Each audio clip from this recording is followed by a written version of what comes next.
De tema nos cambiamos a otro que es de suma relevancia. Hoy se dieron a conocer los resultados de la última versión de la radiografía digital de niños, niñas, adolescentes. Entre otras cosas, se concluye que los menores bajaron el tiempo excesivo de conexión a Internet post-pandemia. El 81% de los niños entre 8 a 12 años declaró tener celular y TikTok es la red social que más creció entre los adolescentes. Además, el 56% de los menores reconoce haber recibido llamadas engañosas o con la finalidad de concretar estafas. Para profundizar en este tema nos acompaña la subsecretaria de Educación Parvularia, Claudia Lagos. Subsecretaria, bienvenida a Canal 24 Horas. ¿Cómo le va? Muy buenas tardes. Hola Andrés, muy buenas tardes.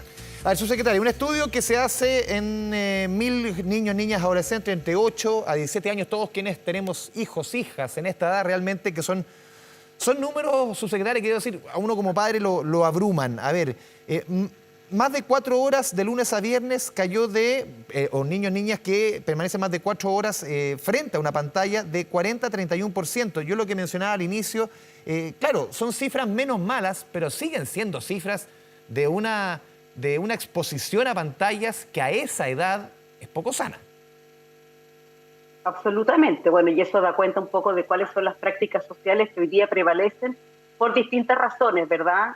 Vinculadas a las actividades de la familia, a los tiempos en que los niños permanecen al cuidado de otras personas o a lo mejor derechamente solos. Es decir, hay una consecuencia respecto de cómo los niños, al parecer, tienen bastante tiempo para destinar a este tipo de actividades y no a otras que debieran ser mucho más relevantes y prioritarias en esta etapa de la vida.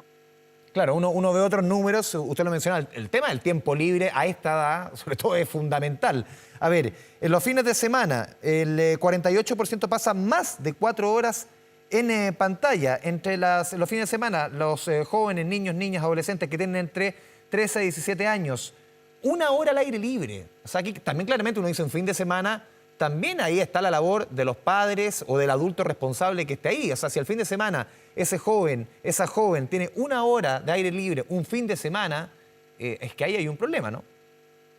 Absolutamente, por eso que te comento sobre estos cambios en las prácticas sociales, porque efectivamente uno podría decir de lunes a viernes se podría entender dadas claro, las actividades laborales, pero en el caso del fin de semana claramente hay una opción ahí de privilegiar este tipo de actividades y no otras. Entonces yo creo que ese es el principal desafío que hoy día tenemos como sociedad de aproximarnos primero de manera positiva a la tecnología, que desde luego que es un aporte y es una contribución a muchos ámbitos del quehacer, sobre todo para los niños, pero siempre tiene que estar presente esta perspectiva de regular y de que debe ser un descubrimiento y una incorporación a las prácticas de los niños acompañadas, ¿sí? Que la tecnología al final, subsecretaria, debe ser una herramienta, una ayuda para, en vez de ser el centro un poco del tema, porque muchas veces, por ejemplo, eso uno lo lleva a la educación, que en muchos colegios, sobre todo en la pandemia, claro, por razones obviamente ajenas, por un tema de emergencia sanitaria, la tecnología era el centro, eran las herramientas centrales. ¿Debe ser al final una ayuda, una herramienta, más que el tema central? Absolutamente. Yo creo que acá la discusión debe centrarse en el uso que se le da, no en la conveniencia o no de utilizarla. Dentro del quehacer del Ministerio de Educación está contemplado como una línea importante de trabajo el uso de las tecnologías desde la perspectiva de entrega de herramientas tecnológicas para potenciar los aprendizajes, también en respecto del mejoramiento de la infraestructura y el desarrollo de capacidades en las comunidades educativas. Por lo tanto, desde nuestra mirada no está en discusión la relevancia que tiene el uso de herramientas tecnológicas para potenciar los procesos de aprendizaje y desarrollo de los niños y niñas en las distintas etapas de la vida. Sin perjuicio de eso, es muy importante que quienes orientamos esos procesos, ya sea en el ámbito educativo, que son los docentes principalmente, educadores y educadoras, como en el ámbito familiar, donde yo creo que también ahí la educación tiene un rol importante, porque a los papás hay que orientarlos a acompañar a los niños.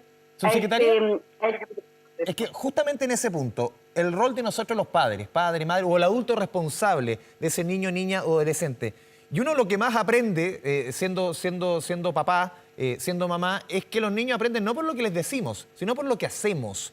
Y también cuán importante es lo que hace un papá, lo que hace una mamá, lo que hace es adulto responsable. Porque más le digamos desconéctate, si yo estoy todo el día así conectado, el papá, difícilmente ese niño se va a desconectar, ¿no?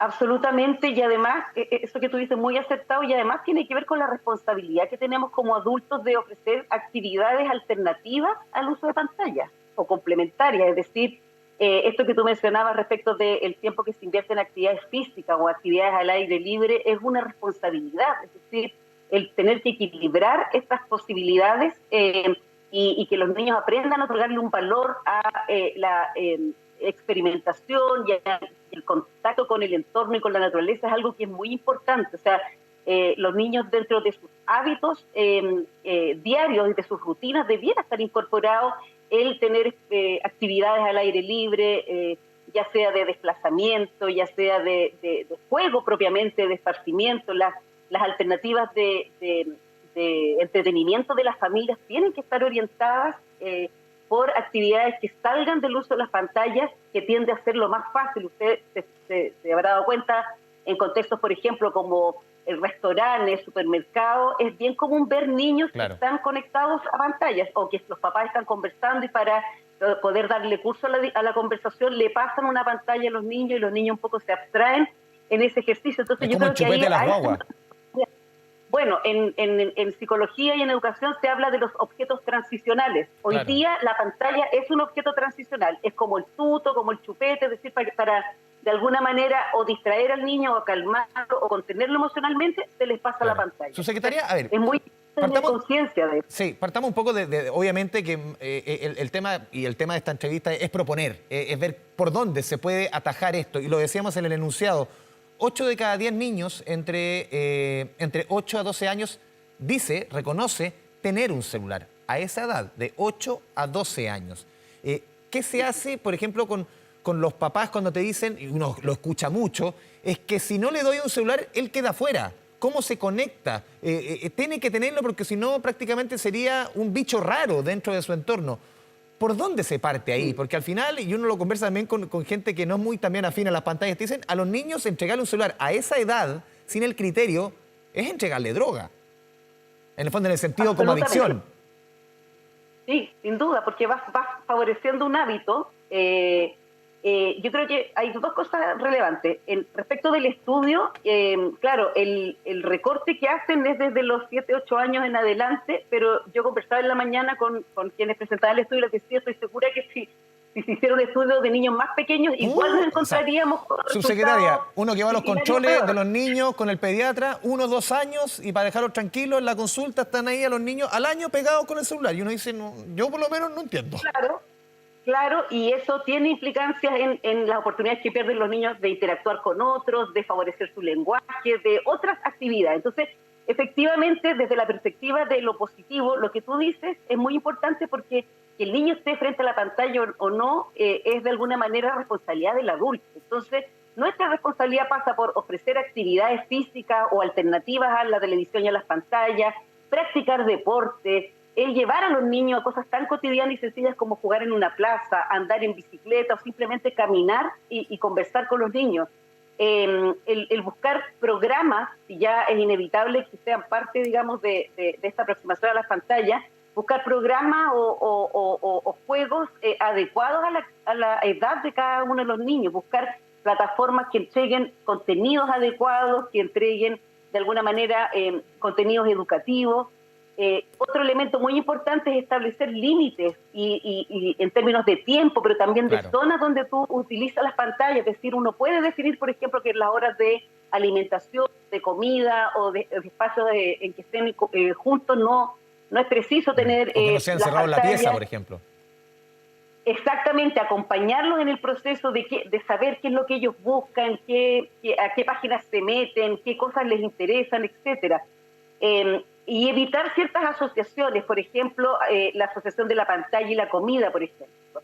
Que los niños estén, por ejemplo, viendo tele y comiendo, o con la bandeja de la comida. O sea, ese tipo de cosas que son prácticas que no cuesta tanto modificarlas, pero de las cuales a veces no somos conscientes, es importante ponerle ojo.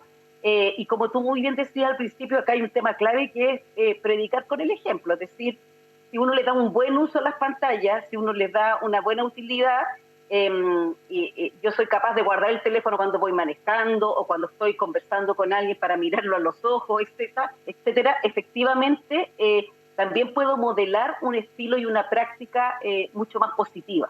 ¿Sí? Sí, subsecretaria, Yo creo también, que acá... sí, ¿qué otro punto? ¿Cuán importante también, porque estamos hablando acá un poco de las herramientas que se le pueden entregar a los padres, hay diversas fórmulas de que los padres sean una suerte de tutor, esto decía acompañar también, de controlar los tiempos, de poder saber a distancia, más o menos controlar a qué puede tener acceso los niños, niñas, adolescentes en nuestro país? Pero también cuán informados estamos nosotros, los papás, porque también hay temas de generación que nos supera un poco. Entonces uno dice, no, tú puedes tener acceso a 3, 4 plataformas, pero los niños con conocimientos que quizás uno no tiene, o que puede tener un amigo, un primo, pueden vulnerar prácticamente buena parte de las medidas que podemos tener. ¿Cómo los papás también podemos surtirnos de información tecnológica para también entender hasta dónde, o sea, para conocer más de ese mundo que para los niños lo absorben de una patada? Absolutamente. Yo creo que ahí es clave el rol que cumplen las instituciones educativas. Yo creo que hay ciertos consensos que uno debe construir en el curso de los niños, con los profesores, en términos de hablar estas temáticas. Nosotros damos como Ministerio de Educación muchas orientaciones al respecto de la ciudadanía digital, respecto de la ciberseguridad, respecto de cómo, por ejemplo, en un grupo curso se está utilizando la tecnología. A lo mejor podemos tener consensos y acuerdos entre los padres y los apoderados y los docentes, pero yo creo que hay un rol clave que es de orientación, de que esto tiene mucho que ver con acompañar principalmente. Yo creo que no hay que satanizar las herramientas tecnológicas, que sin duda han sido un gran aporte para todos los desarrollos de la sociedad, para lo educativo también lo es. Por eso nosotros dentro de nuestra orientaciones también formamos a los profesores en términos de herramientas digitales para que aprendan a utilizarlas, dado que no son en su mayoría nativos tecnológicos, y como tú dices, muchas veces los niños nos superan en términos de sus capacidades y competencias para utilizarlas, pero por eso que acá el diálogo es fundamental, es decir, que todos los espacios sociales donde los niños se desenvuelvan tengamos la conversación asociada al uso de tecnología, a lo conveniente, a tener consenso y, por cierto, siempre privilegiar y equilibrar con otro tipo de actividades. Sí, subsecretaria, también dentro de lo que comentaba antes, estos números, 81% entre los niños entre 8 y 12 años tienen un celular, el 94% se conecta a YouTube, el 81% TikTok. Al final también, claro, las redes sociales pueden ser muy entretenidas, pero también tienen otro lado muy peligroso, y se ha conversado y se ha profundizado y se ha estudiado el ciberbullying, los peligros, sobre todo con el tema de que todo se concentre en la imagen. ¿Cómo ve usted ese punto de cómo estas redes sociales y el peligro que pueden significar sobre todo los niños más chiquitos, que entran como algo muy entretenido, pero también son un arma de doble filo?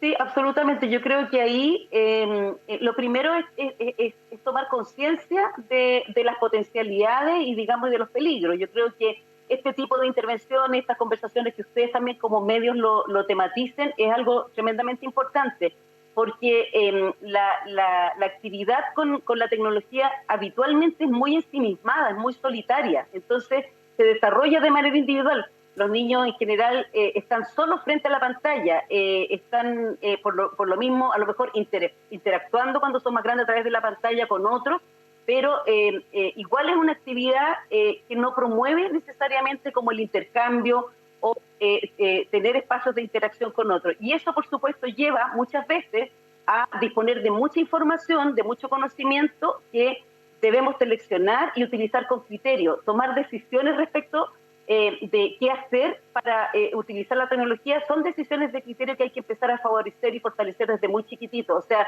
ser consciente y orientar a los niños qué es lo que implica que me pidan accesos, que me pidan registrar cierta información, que me pidan alguna contraseña. Bueno, esas son cosas que hay que tematizar, que de alguna manera hay que hacer conscientes, porque muchas de esas acciones los niños las desarrollan de manera inconsciente. Entonces se van...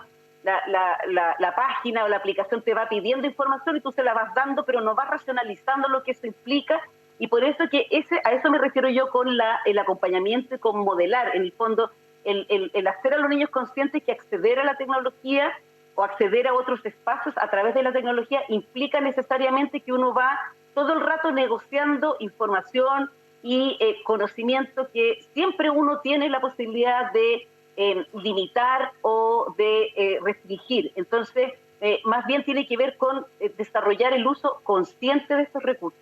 Sí, subsecretaria, y quiero volver a un tema que conversamos al inicio respecto a la responsabilidad de los padres, porque uno escucha, y a mí me toca conversar en muchas instancias con profesores y profesoras, que una de las principales quejas los últimos años es que los padres descansan mucho en que los niños se educan en el colegio.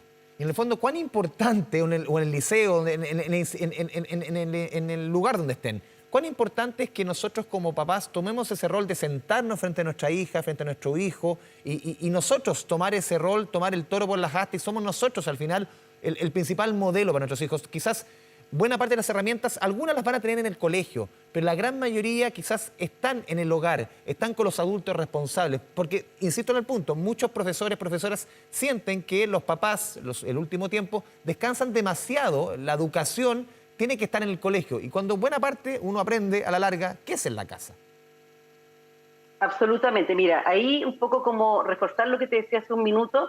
Primero hay que entender que la escuela o el jardín y la casa no son realidades paralelas. Por eso que es tan importante articularlas y tiene que haber ahí una relación permanente y sistemática. Esa relación es educativa, pero no es solo educativa. También en la escuela los niños pasan gran parte del tiempo y desarrollan distintas interacciones. Entonces es muy importante conocer primero cuáles son las dinámicas de los cursos, cuáles son las actividades que realizan, cuáles son las orientaciones que realizan y que dan los profesores para trabajar con ciertas tecnologías. Lo mismo los profesores darse el tiempo para desarrollar esa formación en los padres de cosas que no son tan obvias. Por ejemplo, ponerse de acuerdo con los otros apoderados respecto de en qué horario se puede usar el celular. Es una convención que si tú la instalas es mucho más fácil después cumplirla. Porque no empiezan estas cosas de que, pucha, pero ¿y cómo al otro niño? O cómo, lo mismo que tú decías, hay niños que tienen el celular más antes que otro, entonces ¿por qué uno tiene y el otro no tiene? O sea, cómo, por muy complejo que resulte, esto pasa por ponerse de acuerdo, por de alguna manera definir ciertas formas de interactuar, ciertas formas de relacionarse y ciertos propósitos comunes, entendiendo que somos una comunidad educativa y que los niños en la casa no viven una realidad diferente, sino que muchas de las cosas que se desarrollan en el hogar, pautas de comportamiento, pautas de disciplina o de orden y estructura, también debieran ser compartidas y conocidas en el jardín y en la escuela. Entonces, ahí hay un ejercicio importante que hacer. Ese para mí debiera ser el foco, por ejemplo, de las reuniones de apoderados, este tipo de conversaciones, cuál es la visión que uno tiene, cuál es la valoración, cuáles son los límites que podemos en alguna manera, entendiendo que hay realidades distintas, pero poder compartir y consensuar, yo creo que facilita, en tanto entendemos que la educación, ya sea en la escuela o en el hogar, es una tarea colectiva. No pasa solo por la individualidad de una familia o de un padre con su relación con su hijo. Entonces, yo creo que tenemos que abrirnos a esta comprensión de que somos seres sociales, donde de alguna manera podemos ir avanzando y creciendo en la forma de actuar respecto de ciertos desafíos que nos imponen los desarrollos tecnológicos, en la medida en que podamos ir consensuando, ir poniéndose de acuerdo, el establecer límites. Por ejemplo, si yo me doy cuenta que mi hijo está molestando, haciendo bromas a algún compañero a través del celular o a través del computador, yo tengo que poner ese límite, tengo que decir, sabes que eso no corresponde, tengo que hablarlo yo con mi hijo, tengo que de alguna manera anticipar que son situaciones y relaciones que no vamos a permitir y no vamos a tolerar. Pero para eso, nuevamente, el común denominador es la presencia de los adultos responsables o las familias en términos de guiar un aprendizaje. La tecnología supone un aprendizaje, no es algo que uno se apropie de manera intuitiva solamente. O sea, el poder consolidar un buen uso de los recursos tecnológicos pasa porque efectivamente vayamos desarrollando un buen acompañamiento. Subsecretaria Claudia Lagos, subsecretaria de Educación Popular, y le agradecemos este espacio, estos minutos para profundizar en un tema tan importante, tan relevante hoy día para nuestros hijos, nuestras hijas, los niños de nuestro país. Muchas gracias, subsecretaria. Muchas gracias a ustedes por ponerlo sobre la mesa y muy disponible para conversar de esto en otras instancias. Gracias, subsecretaria. Un abrazo. 5 de la tarde con 47 minutos. Nos vamos a la segunda pausa en Noticias 24, Canal 24.